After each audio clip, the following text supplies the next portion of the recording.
राम मंदिर जो है वो इंडिया का सबसे प्रसिद्ध मंदिर है। इसमें लोग दो तरीकों से पैसे डोनेट करते थे। पहला तो ऑनलाइन ट्रस्ट के थ्रू, जिसमें डिजिटली और ऑटोमेटिकली सारा पैसा बैंक के पास जाता था, जिसकी वजह से इसमें चोरी करना बहुत ही मुश्किल हो जाता है। और दूसरा तरीका है मंदिर में जगह जगह रखे हुए दान पात्र, जिसमें लोग सिर्फ पैसे ही नहीं, गहने, सिल्वर, गोल्ड भी डोनेट करते थे। मंदिर में रोजाना इनकी मदद से लगभग 10 से 12 लाख रुपए जमा हो जाते थे और वीकेंड्स में तो ये नंबर 40 से लेकर 50 लाख तक पहुंच जाता था। इसलिए रोजाना इन दान पात्रों को मंदिर से ठीक 200 मीटर की दूरी पर एक जगह थी, पिलग्रिम फैसिलिटेशन सेंटर, वहां लेके जाया जाता था, जिसके साथ ये सारा पैसा रोजाना यही चेक होता था। और ये सारा जो कांड हुआ है वो सब इसी जगह पे होता है। जिनकी सैलरी सिर्फ 10 से लेकर 20,000 तक की थी, उनके पास आज के टाइम में कैश, बड़ी बड़ी गाड़ियां, प्रॉपर्टी सब कुछ है। Theft accused Lavkush Mishra, who was salaried of 12 to 15,000 per month, on last February he purchased a valuable land of 1,000 square feet in Ayodhya city area, and right now I am standing over that property. Rules के हिसाब से PFC की चाबियां किसी मंदिर के बड़े officer के हाथों में होनी चाहिए थी, लेकिन इतनी बड़ी जिम्मेदारी किसी बड़े ऑफिसर की बात तो छोड़ो, वो ऐसे हाथों में थी जिसका लेना देना मंदिर से दूर दूर तक नहीं था। मंदिर में जितने भी डोनेशन बॉक्स थे और पीएफसी, इन दोनों की चाबियां सब के सब बस एक मामूली से ड्राइवर के हाथों में थी। अब आप सब यही सोच रहे होंगे, इतने बड़ी मंदिर की चाबियां एक मामूली से ड्राइवर के पास आई तो आई कैसे? एक्चुअली ये जो ड्राइवर था ये कोई आम ड्राइवर नहीं था, ये सीधा राम मंदिर के ट्रस्ट के जनरल सेक्रेटरी चंपत राय के ड्राइवर और सबसे करीबी बंदा था। और इसी चीज का फायदा उठाकर आगे जाकर टीनू यादव इतनी बड़ी चोरी करता है। टिन्नू के इतने ज्यादा प्रभाव में थे क्योंकि टिन्नू भाई साहब चंपत राय जी के बहुत नजदीक व्यक्ति थे, और टिन्नू क्या कर रहा है क्या नहीं कर रहा है इसकी जानकारी प्रतिदिन की चंपत राय जी भाई साहब को रहती थी।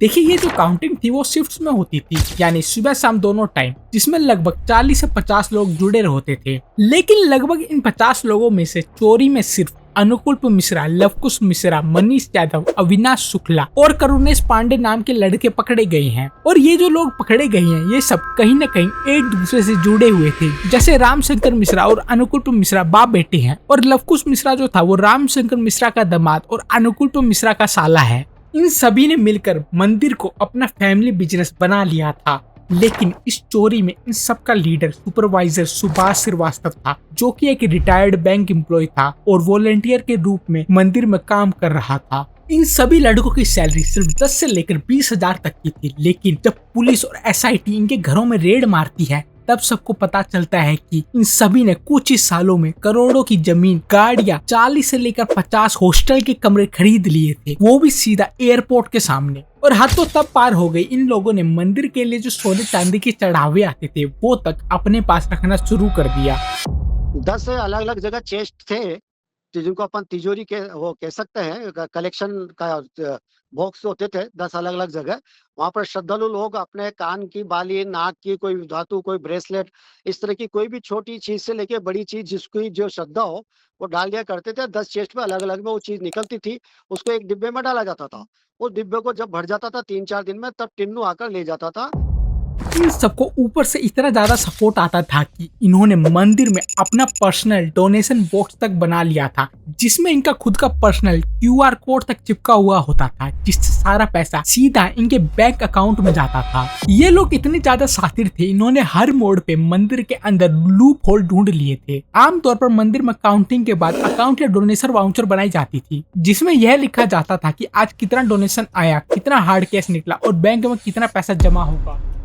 ये जो सीट थी वो बेसिकली 3 हिस्सों में डिवाइडेड थी, डेट एंड शिफ्ट टाइम, किस तारीख और किस शिफ्ट में, मतलब मॉर्निंग या इवनिंग में कैश को गिना गया है। दूसरा डोनेशन बॉक्स का नंबर, मंदिर में इतने ज्यादा दान पात्र हैं इसलिए हर बॉक्स का एक यूनिक नंबर होता था। वाउचर पर साफ लिखा होता था कि किस नंबर के बॉक्स से कितना पैसा निकला है। आखिरी और तीसरा कस्टेडियन नेम, इसके आगे उसका नाम लिखा होता था जिसने चाबी दी है इन बॉक्सेस को खोलने के लिए, और सबसे ज्यादा इम्पोर्टेंट यही होता था। और आमतौर पर यहाँ ड्राइवर टिन्नू यादव अपना नाम लिखवाता था, जिसकी वजह से बड़े ऑफिसर्स को यह लगता था, अरे ये तो चंपत राय जी का सबसे खास और भरोसेमंद बंदा है, इसकी मौजूदगी में काउंटिंग हुई है तो सब सही ही होगा। और इसी चीज का टिन्नू यादव सालों तक फायदा उठाता है। टिन्नू वाउचर पे साइन करता था सुबह बैंक में जाके, काउंटिंग होती थी मेरे सामने।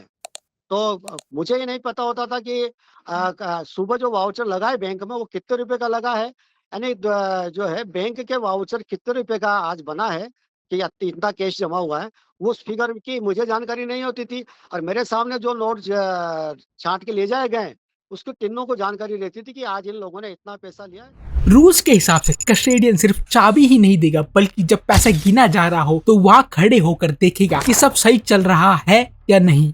लेकिन कीनू यादव वहाँ खड़े होने के बजाय इन सभी को खुली छूट दे देता था ताकि वो पैसों की हेरा फेरी कर सके। और इसी बीच में अगर कोई काउंटिंग रूम के आसपास आने की कोशिश भी करता था तो उनको कीनू यादव भगा देता था। और यही सेम चीज आगे जाके एसआईटी की इंक्वायरी में भी सबसे बड़ा प्रूफ बनता है। जब एसआईटी ने देखा कि किन शिफ्ट्स में सबसे ज्यादा पैसे गायब हुए हैं तो उन सभी वाउचर पर कस्टोडियन नाम में टीनू यादव का नाम दर्ज था, जिससे ये साफ साफ हो गया था कि टीनू यादव इस पूरे रैकेट का मास्टरमाइंड है। कि उनके हाथ में एक फोन रहता था और वो एक फोन पर किसी को भी अंदर एंट्री करा देते थे। टिन्नू की हनक उस मंदिर क्षेत्र में इतनी तगड़ी थी। अब एक बार ये समझ लेते हैं कि ये पैसे चोरी करते कैसे थे। देखिए, पैसे गिरने का ना प्रोसेस होता था, उसमें पैसों को क्लासिफाई किया जाता था, जैसे 500, 100, 200, 50 सभी के अलग अलग गड्डियां बनाई जाती थी और सिक्कों को भी वजन करके उनकी वैल्यू पता की जाती थी और गोल्ड, सिल्वर इन सबको भी अलग करके क्लासिफाई किया जाता था। और इसी दौरान ही ये सभी लोग एक साथ इकट्ठा होकर टेबल को पूरी तरह से कवर कर लेते थे, जिससे कैमरा ब्लॉक हो सके और उनमें पैसों की गड्डियां रजिस्टर ना हो पाए। अब यहीं से या तो ये लोग नोटों की गड्डियों को अपने जेबों में भर लेते थे या पास में ही एक वॉशरूम था उसमें छुपा देते थे। हालांकि रूल्स के हिसाब से जेब वाले कपड़े पहनना साफ मना था, लेकिन कोई भी बंदा वहाँ पर रूल फॉलो नहीं कर रहा था। और आगे जाके एसआईटी भी इसी वॉशरूम में से 2.5 लाख रुपए बरामद करती है। The blind spots, the CCTV blind spots which have now come to light. According to Avinash Shukla, the accused, huge amount of money was stored in the washrooms and small amount from this entire sum was taken by piece outside the Ram temple. He has also made major revelations with respect to the entire racket which was involved in the entire case. Rules के हिसाब से एक गड्डी में सिर्फ 100 note होना compulsory था, लेकिन ये लोग उन नोटों की गड्डियों में एक्स्ट्रा नोट्स डाल देते थे ताकि जब ऊपर से काउंटिंग हो तो टोटल नंबर मैच कर जाए और बाद में ये लोग बंडल खोलकर अपना एक्स्ट्रा हिस्सा छुपा के निकाल सके। गगनदीप और रत्नेश चतुर्वेदी जो बैंक के 2 अधिकारी थे, वो उनकी 100 की गड्डी बनाया करते थे। फिर 100 की गड्डी के 10 गड्डी का एक पैकेट बनाते थे।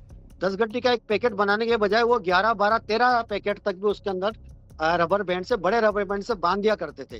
कहने का मतलब ये है कि 10 गड्डी का तो वाउचर बनता था, जबकि वास्तव में नोट बैंक जो काउंटिंग रूम है उससे वो गड्डी 12 या 13 गड्डी का पैकेट बाहर जाता था। कहने का मतलब 500 की यदि मान लो, अपन मान रहे हैं कि इसमें शायद 10 गड्डी है तो ये 5 लाख होंगे, एक्चुअल में वो 6 लाख हुआ करते थे।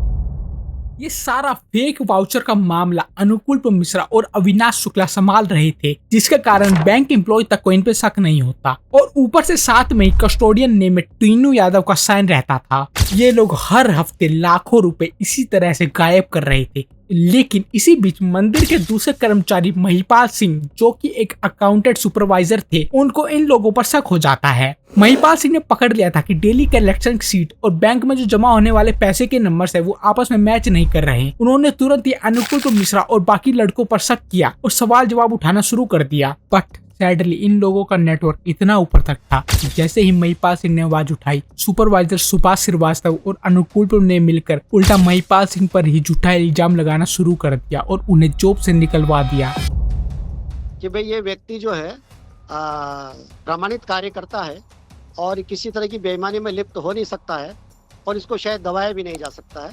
तो उन्होंने अनिल मिश्रा जी ने जो है मेरे स्थान पे किसी एक और व्यक्ति को वहां पर लगा दिया। महिपाल सिंह के निकलने के बाद इन चारों का हौसला इतना ज्यादा बढ़ गया कि इन्होंने पकड़े जाने के डर से मंदिर के पुराने सीसीटीवी फुटेज के डिजिटल नोट्स ही डिलीट और मैनिपुलेट करना शुरू कर दिए। लेकिन ये एक चीज इनकी सबसे बड़ी गलती बन गई। टिन्नू को बताया कि टिन्नू दूसरे दिन किसी व्यक्ति को पकड़ के लाया और उस दिन काउंटिंग नहीं हुई, पूरे दिन केवल सीसीटीवी फुटेज को डिलीट करने का ही काम हुआ। कितने पीरियड की सीसीटीवी फुटेज डिलीट की गई, अंदाज से कितने समय की? पिछले 8 महीने लगभग की।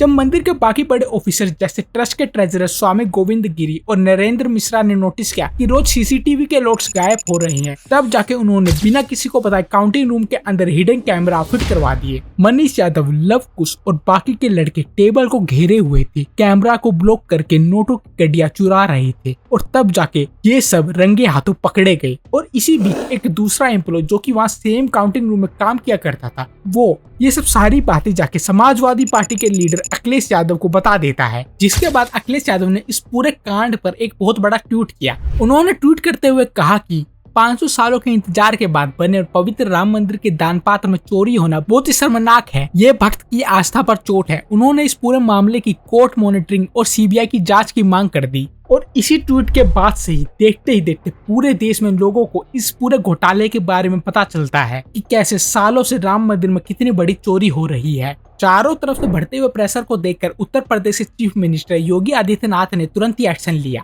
और 13 जून 2026 को एक हाई लेवल एसआईटी बुलाई। एसआईटी ने जब इस मामले की गहराई से जांच शुरू की, तब जाके पूरे देश को पता चलता है कि कैसे सिर्फ 15,000 की सैलरी में काम करने वाले लड़कों के घरों से लगभग 80 लाख कैश और चोरी किए हुए गहने बरामद हुए। पता चला कि इन्होंने कुछ ही महीनों में करोड़ों की जमीन और बड़ी बड़ी गाड़ियां अपने नाम कर ली थी।